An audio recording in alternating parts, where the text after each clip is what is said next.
This is Special Chronicles, giving respect and a voice to people with special needs. I shudder thinking how the world can be so cruel. I lend my voice to those who can't. It's time we try, it's time we care, it's time we stand. It starts with a voice. Welcome to the Special Chronicles podcast. My name is Daniel Spikowski. I'm the founder and host of Special Chronicles and a former Sargent Shriver Global Messenger. Our website, specialchronicles.com. To follow Special Chronicles on socials, subscribe to our newsletter. Find the show notes for this episode, specialchronicles.com. This week on the Special Chronicles podcast series, a recap of Turin2025. Our returning guest is Grace Payne, a Sargent Shriver Global Messenger, to talk about her experience as an SSGM at the World Winter Games. Please put your virtual hands together as you welcome back. Welcome back, Grace.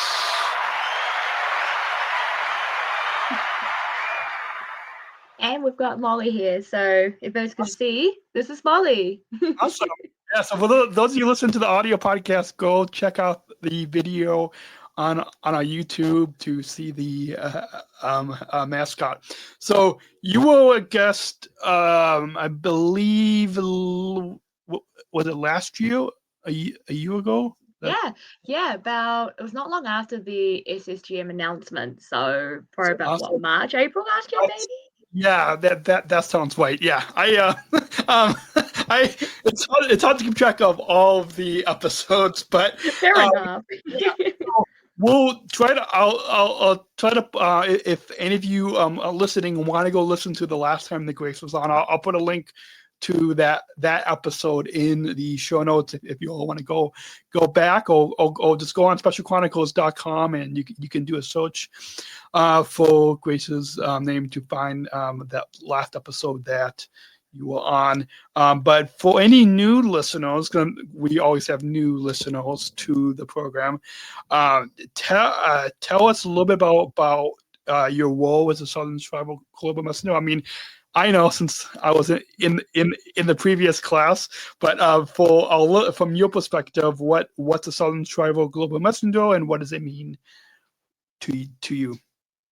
So for those who don't know me, I'm Grace. Hi, I am from Special Olympics New Zealand, so very far away from a lot of places, which is we travel very far to get anywhere. But it's little old New Zealand, and a Sargent Shriver Global Messenger. There are 10 athlete leaders at any one time that are Sargent Shriver Global Messengers. We are spokespeople for the movement, and we lead a campaign to a more inclusive world. And we talk to different people like policymakers, educators, employers, and society to promote inclusion in our world. Awesome. And you shared the last time that you were on, but share with our listeners again how you first became involved in Special Olympics and a little bit about your journey in this movement. So I started Special Olympics in the schools program back in 2008. So I was only 9 years old at the time. And then back in 2010, I joined my local Special Olympics club, which is Counties. I'm still with them to this day. And I have done quite a few sports along the way. I currently do powerlifting and a bit of basketball occasionally.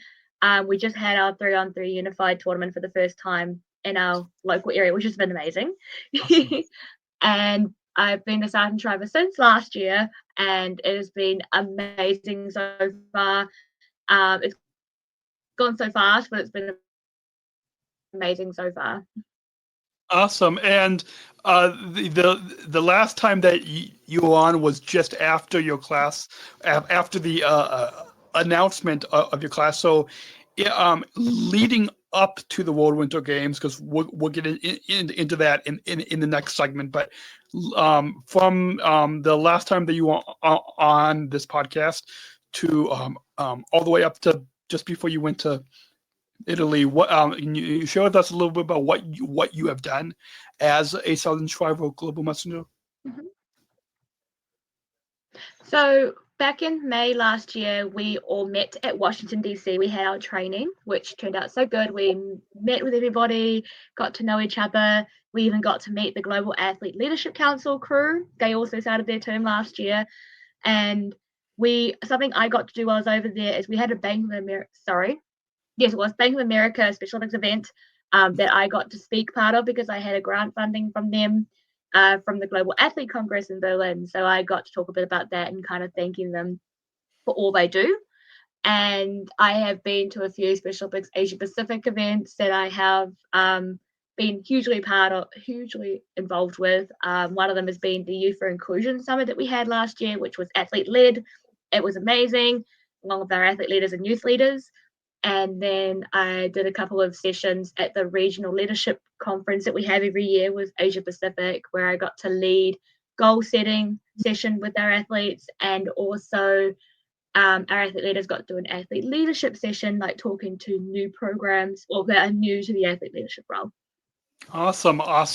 And before we get into hearing all about your experiences as an SSGM at the World Winter Games, we're going to take a short break, and when we come back, we'll hear from Grace.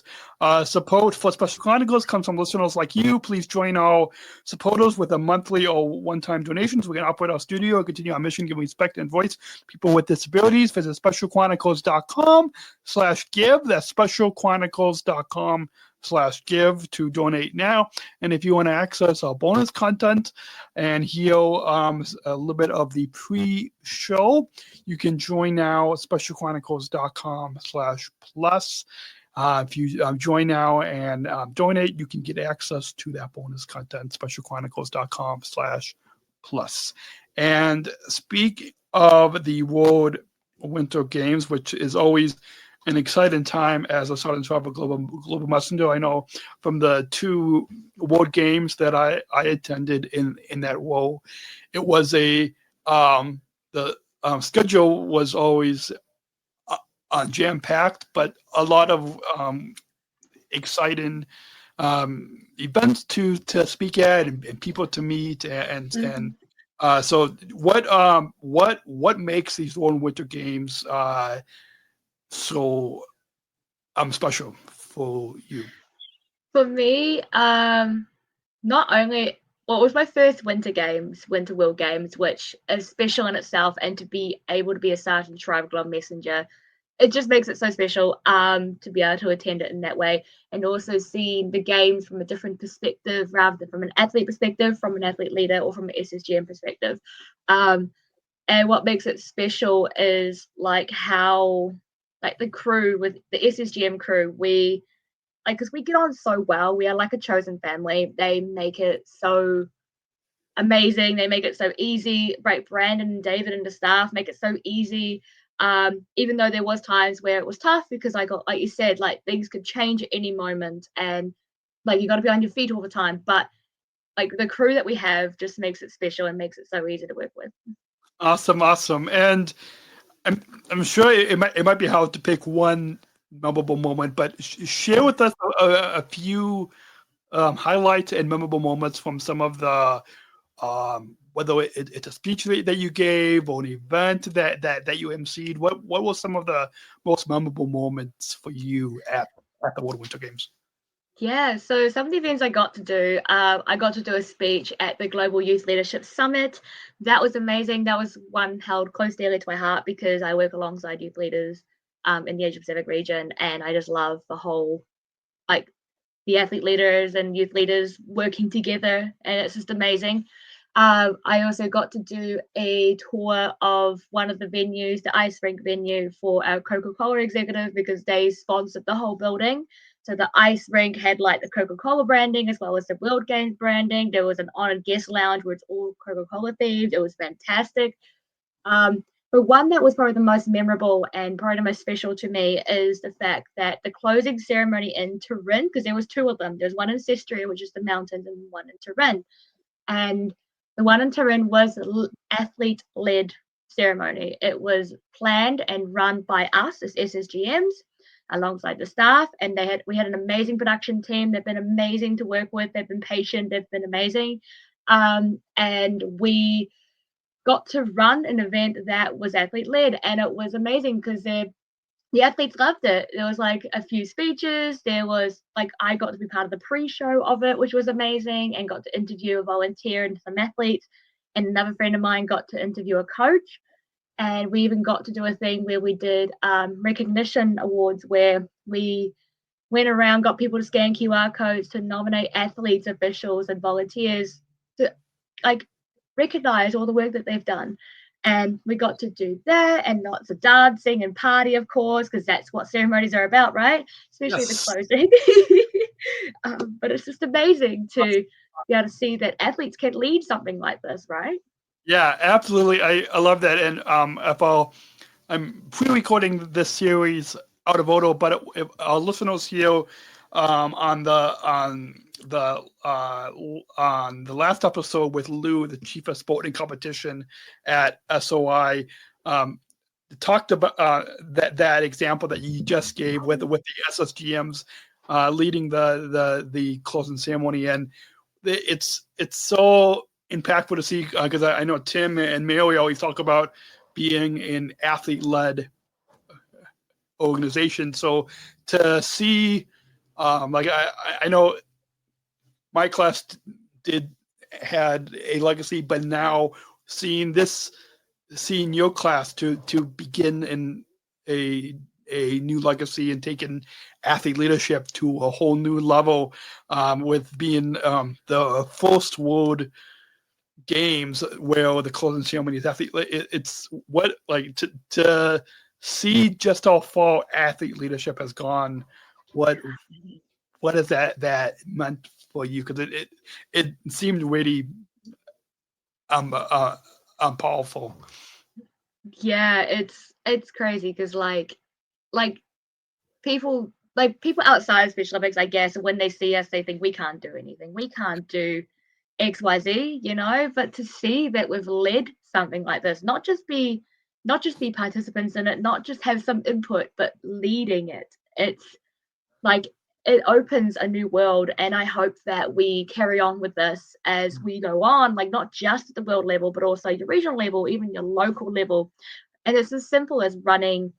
It could just be ceremonies, or it could be running sports events. It could be running fundraisers. It could do whatever it is, like make it athlete led, because we know what they want, right? Like, yeah. Absolutely, yeah. Just like when people outside of Special Olympics see us competed in sports, we break down barriers.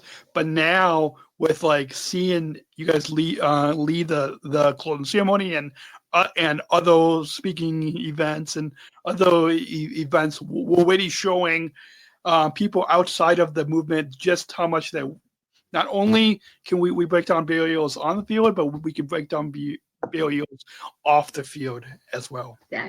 Exactly that. So Turin hosted the games for the first time. How did you feel about this host city, and what were some of the memorable moments of?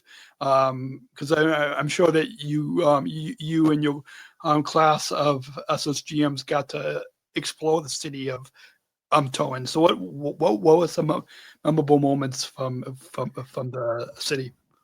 Yeah, so first off, like Turin and Italy in general is just a beautiful country. I love the architecture, all the buildings, the history behind Italy, which has been amazing. And I think one of the memorable moments from that was we had every morning there was this unified walk that was hosted for the honored guests, and a couple of SSGMs like throughout the week got to help run the unified walk, right, lead it on. And I got to do it one of the days with another SSGM, and we got to look at one of the routes that we took was seeing like an old church and like the river that was down there, which I didn't get to see otherwise. So that was really cool, and just hearing the history behind the beautiful place of Turin, and it's just amazing to see as well all of the different like banners and signs of everything around Turin, and even like the cars that we had the signage on the cars. And it was just really cool to see that, because I got to go to Abu Dhabi in 2019, and that was one of the first things I saw was like the taxis and the buses having the signage on it. It was really cool to see, and And it's really cool to advertise that, and I hope we see more of that. Awesome. I love that.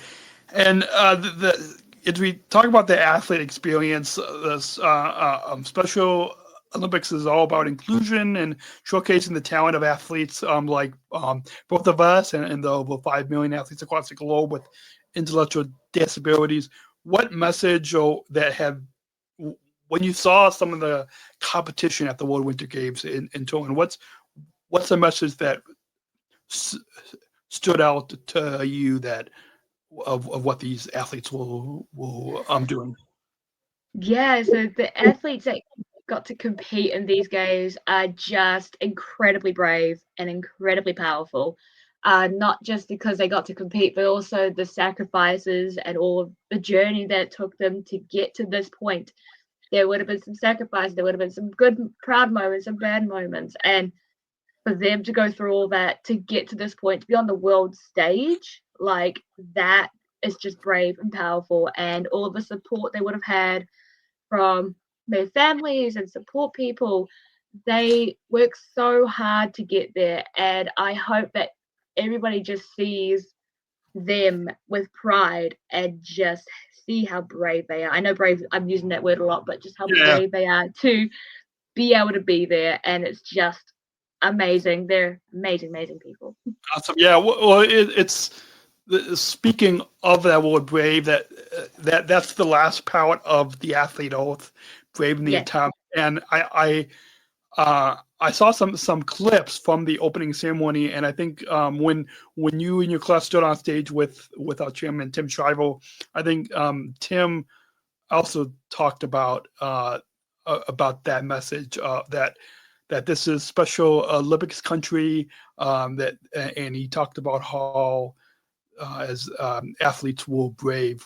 Do you have any comments on Tim's speech? Absolutely. And it is a Special Olympics country, and we are hoping to make this a Special Olympics world too.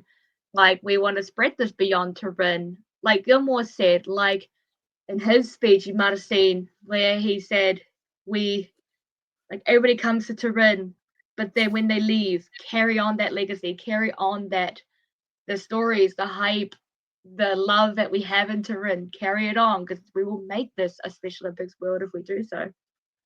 Awesome, love that. What's something about the athletes that's competing at the World Winter Games that people out? Because I'm sure that there was coverage on ESPN. There was a lot of coverage in Italy, and I'm sure even in our local communities, for yourself in New Zealand, and then for myself across the U.S. and then in all the local regions and the local programs had coverage, and so there was a lot. I'm sure there's a lot of people outside of the movement that saw what was going on in Turin. So what's something that you like to share with people outside of the movement that might not fully understand us athletes and might not fully understand Special Olympics and the World Winter Games that you like to share with them? Yeah, so I think to the people out. Oh, sorry, there was a little echo for a second. We're good though. We're good.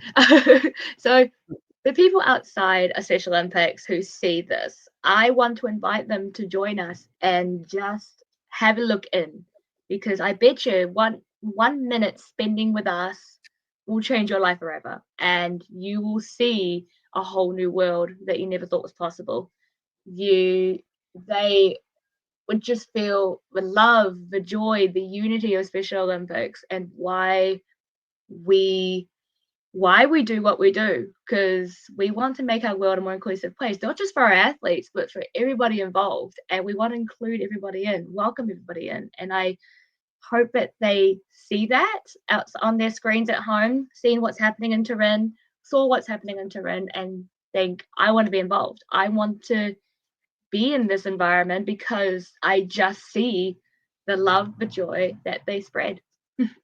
Awesome. And when you saw some of the competition at the World Winter Games, what does it mean for you to witness these athletes uh, competing at such a high level and to see their journeys and how they empower? I'm sure, like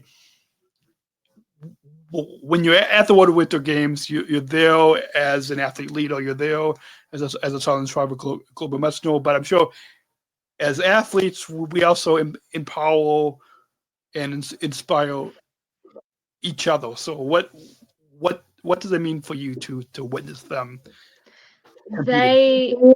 They inspire me so much, like to be a better person, to be a better leader, to advocate for those who don't have a voice. And every athlete has a story, and whether there's some good stories, some bad stories that they would have gone through, some times that they've gone through, and just how proud I am for them to go through that and still be able to achieve what they achieved, whether they got a gold medal to even a participant ribbon.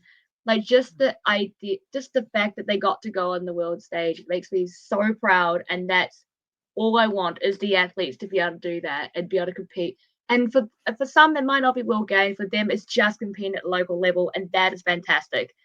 Or it could be competing at their national level or even at the region level. Like whatever competition they want to compete in, we strive for it. It just makes me so proud that they want to be able to do it, because dreams come true if you make it happen and you work hard for it. Absolutely. As we talk about the power of Special Olympics, as we both know, Special Olympics is all about breaking down barriers and fostering inclusion. How do you think these World Winter Games help to shift perceptions about people with intellectual disabilities? I'm sure there was a lot of celebrities and fans and the people that were there that helped to see just how these games, to see how this movement is break down barriers. But how do you think these World Winter Games in Turin help to shift that perception?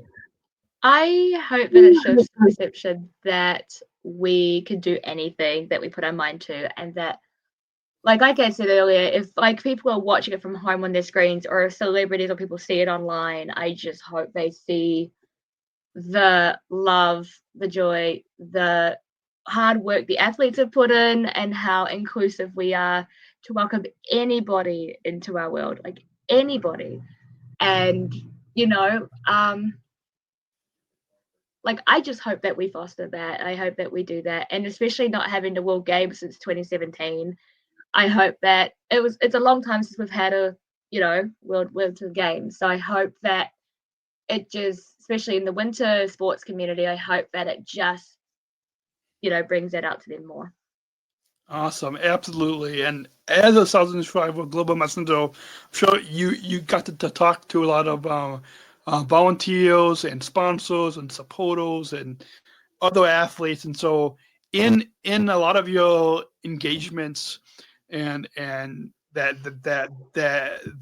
you did as a Sargent Shriver Global Messenger, can you give us maybe an example or two of how you encouraged others to support Special Olympics? Is there an example of that of you interacting with either a sponsor or an ambassador or supporter? Yeah. With when I did the tour with Coca-Cola at the ice rink and stuff, a lot of the things, like, as my job was to talk about the athlete's perspective about the games, like how an athlete would feel when they see this, or how an athlete would feel when they do that, or what they do to do this, and just talking to them about that side of things, and for them to see, like, oh, okay, this is how they would feel, this is how they would be. Like seeing an ice rink like that, like I bet they would feel so proud to be where they are. And I emphasize that to them, because it's like a lot of them, like, probably only won't go to World Games every time. They probably only get to go once. And it's like the amount of work they got to get there. And also talking to like the youth leaders and stuff like that at the speech I did, talking to them about, it's not just us that needs to lead this campaign. It's not just the Sargent Shrivers, it's not just the alums, it's not just the higher level athlete leaders, it's everybody, especially those of youth leaders, especially the younger ones, especially those who are new. We need everybody's voices. We need everybody's efforts, because we can't do this without everybody. We can't do this on our own. I don't want to do it on my own. I know you want to do this on your own. Absolutely. Yeah, so it's like one person can't do it all, right? Like everybody needs to help out, and it'd be awesome to see. Absolutely, I love that. And how can we as society continue to make spaces more inclusive for people with disabilities outside of the movement? I mean, there's a lot of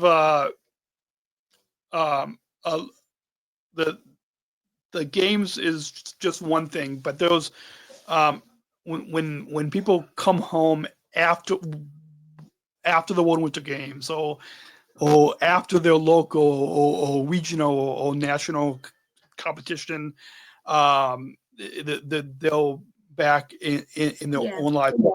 How do you think that society can continue to make spaces more inclusive for those like yourself and myself and those of us with intellectual disabilities outside of the games?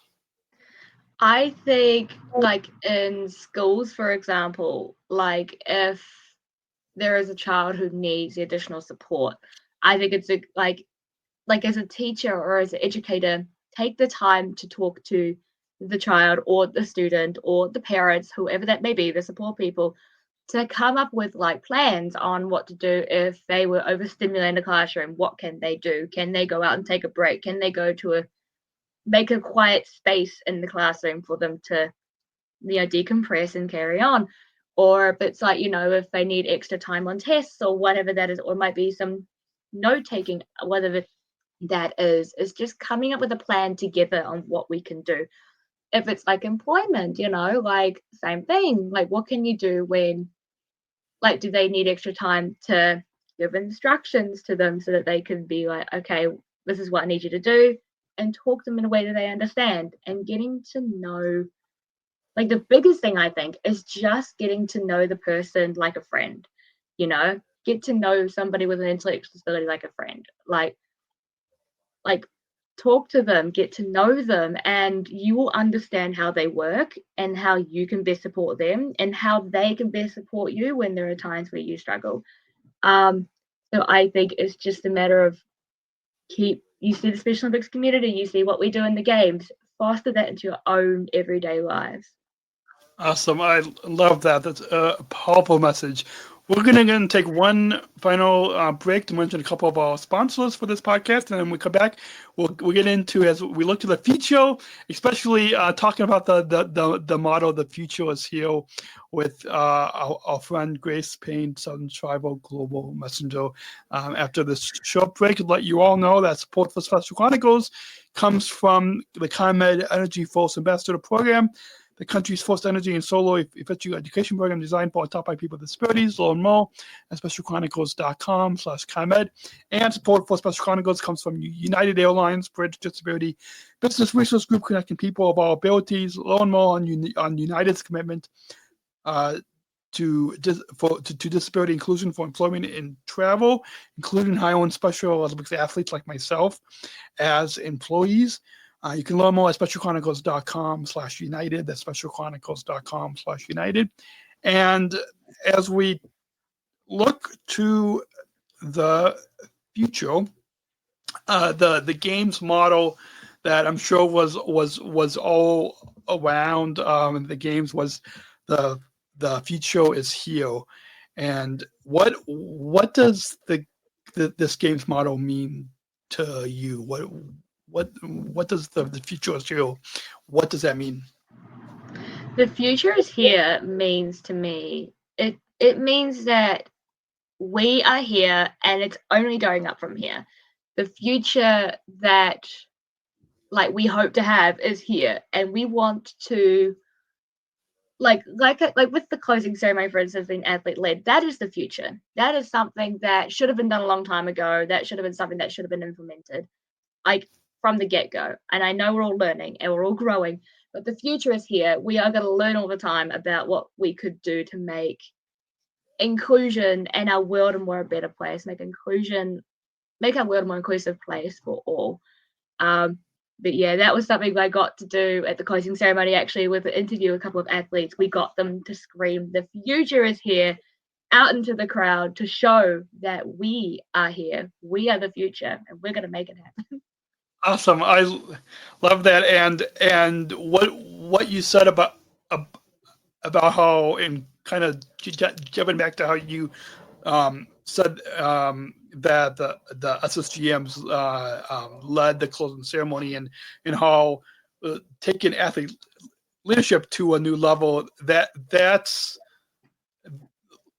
the future, that like showing people that in this movement we're always finding new ways to include us athlete leaders, to find new ways. That's the instead of going back in time and excluding us, the future is finding new ways for this movement, for Special Olympics to be athlete led. Is that, Yes, would you agree? absolutely.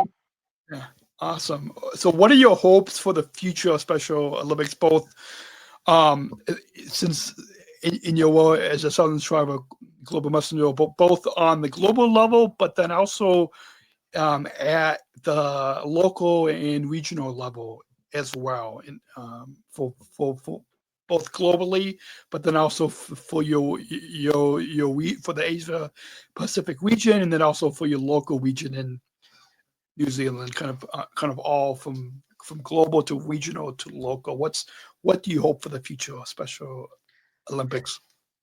I hope more of these events, like I said, is athlete led and run by athletes, and athletes have more power over it, because we're the most important voices out there, and like the athletes are the most important voices. Their stories matter, their voices matter, their experiences matter.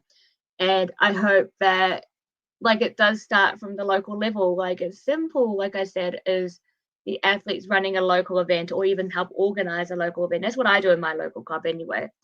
And as well as national, like helping at the national level, using athlete leaders, utilizing their voices and their input, and what should it be like, because again, what's the reason that we're here in Special Olympics is the athletes, right? The athletes are our why. So if we include them and use them in everything that we do, Special Olympics would evolve and it will grow and it will reach new highs before we even know it. Absolutely. And finally, as the Special Olympics World Winter Games concluded the beginning of March, a month ago, Yeah. what message do you want to share with all listeners about the power of sport, the power of unity, the power of inclusion that you saw at these World Winter Games, that you brought home? And I'm sure you were sharing with your family, you're sharing with your friends, you're sharing with your local community, but also to share with our listeners. What's the message that you'd like to share about the overall experience of the World Winter Games? I just like the whole experience is just eye-opening. It is thought-provoking, and it's also very like I wish that everybody could see what we do. I wish everybody around the world could just be here and see what we do, because there's nothing like it. And like I just hope that they hear from people like myself and you and other people that like they take our word for it and want to be involved and want to be included. As simple as like whether it's helping at one day events that we might have, or if it's like helping at a national level or a world level, whatever that is, like just being involved and being included would be amazing for everybody to do. And I hope that they see Special Olympics in our eyes and see how amazing that it is. Absolutely, yeah. I hope many of you listening in can can see that and join us. Whether you join us at a local event, to join us at a national or your regional event, or even at the next World Games, and join us, and you'll want to. I'm sure I'll, just like we always staying involved and competing and involved in athlete leadership. I'm sure our listeners will want to stay involved in this movement for many years. I hope so. I hope so. Join us. We welcome you. Yes, we do. So before we get to the final question, do you have any, this is now the second time that you've been on the program, but any final thoughts on your overall time here today on the Special Chronicles podcast? And again, I love being here just as much as the first time. I love being here, and I thank you again for letting me come on and talk about my experiences. I hope to jump on again and talk about whatever experiences else that I have. And like, guys, support Special Chronicles. They're doing amazing things out there. Like, listen to the podcast, listen to all the amazing stories, not just from athletes, but everybody in the disability community and beyond. And yeah, just thank you again for having me on. And yeah, again, thank you. Yeah, it's always a lot of fun, and anytime that you want to come back on the program, you can reach out and hopefully, I'm sure we'll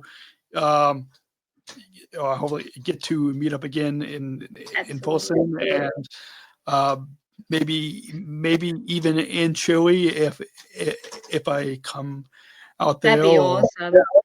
That would be awesome. So if any of you listening, I think I mentioned it on the last episode, but if you want to help to sponsor to produce a daily podcast at the next World Games in Santiago, which will be in October 2025, just reach out, specialchronicles.com/contact, and you can get in touch. And we've got one final question and to introduce. We've got a bumper, so let's go ahead and roll that bumper. We're not just athletes. We are the ambassadors of an uprising. Peaceful protesters. In a rebellion against anyone who has a fear of difference. Difference. Our demands are equality. dignity, and the recognition of our shared humanity. We will not stop or accept anything less. Today, our world is more divided than ever. And coming together has never been more urgent. The revolution is inclusion. Find out more at jointherevolution.org. So ever since I attended the 2019 World Games in Abu Dhabi, we've been concluding with one final question that we want our listeners to listen to us, but we don't just want our listeners to listen to us for entertainment. We want our listeners to really learn from our stories, to learn from what you are sharing, Grace, on this episode, and to bring inclusion into their communities, bring inclusion into their workplaces, into their schools, into their Special Olympics clubs, bring inclusion into their communities. And so this question will really take, hopefully will help our listeners to take action and to bring inclusion into their lives. So what does inclusion mean? You I'm sure you answered it on the last time, but what does inclusion mean to you? Yeah, and I'm happy to say it again and again. So inclusion to me means that everyone is involved and included, and that no one is being unheard. Instead, just include everybody in your communities. And I want to know from you listeners, from me, it's like, what does inclusion mean to you? Like, tell us. I want you to tell us as well. Like, whether you comment it, message, whatever that is you do, please tell us what inclusion means to you, because I want to know as well. Yeah, that's the perfect answer. And yeah, for those of you listening, let us know. I think on Spotify you can leave a comment now on this episode.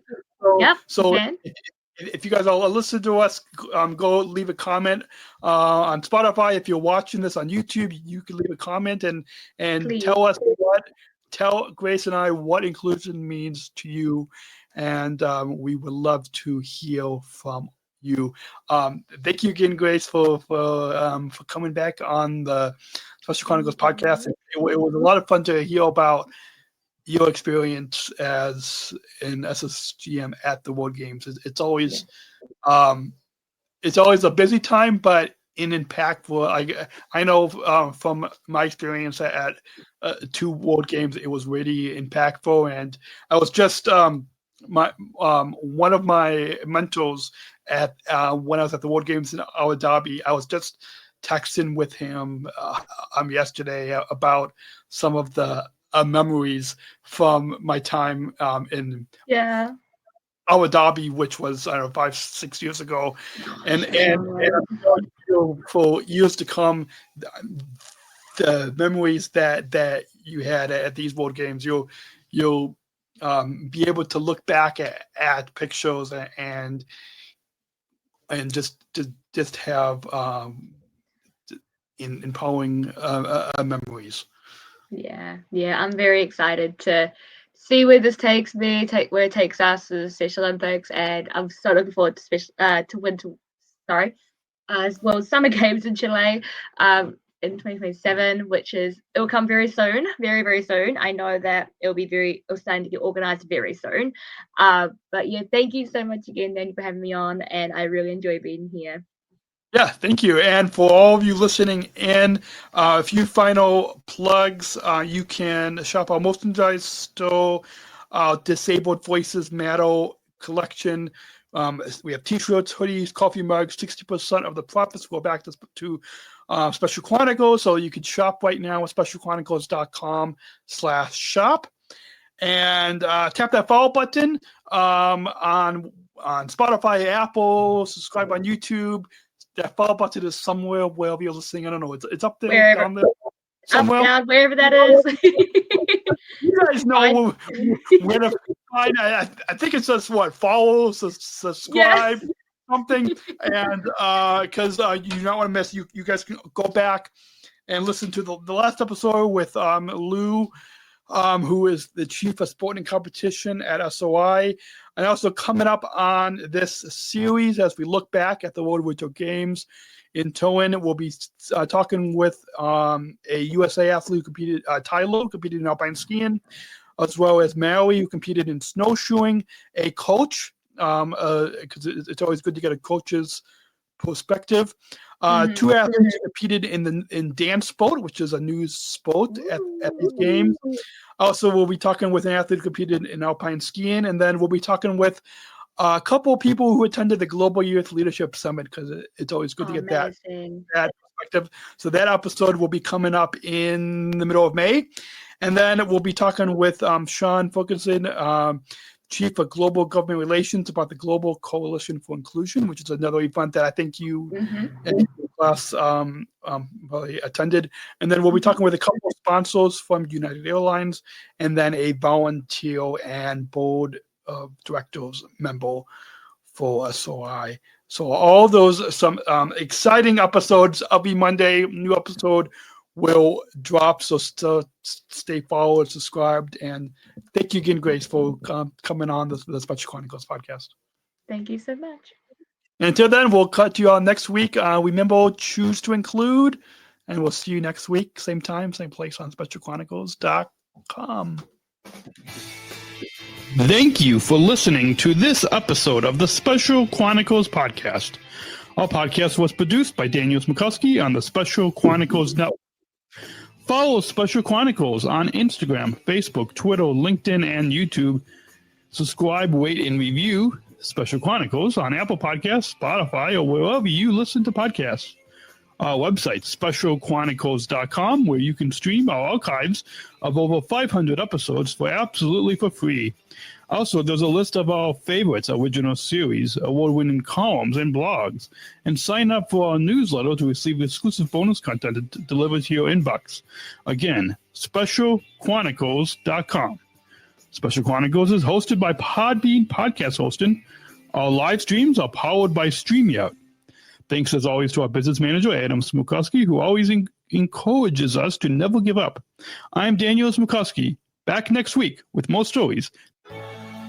Special Chronicles, giving respect and a voice to people with special needs. Okay, I've stopped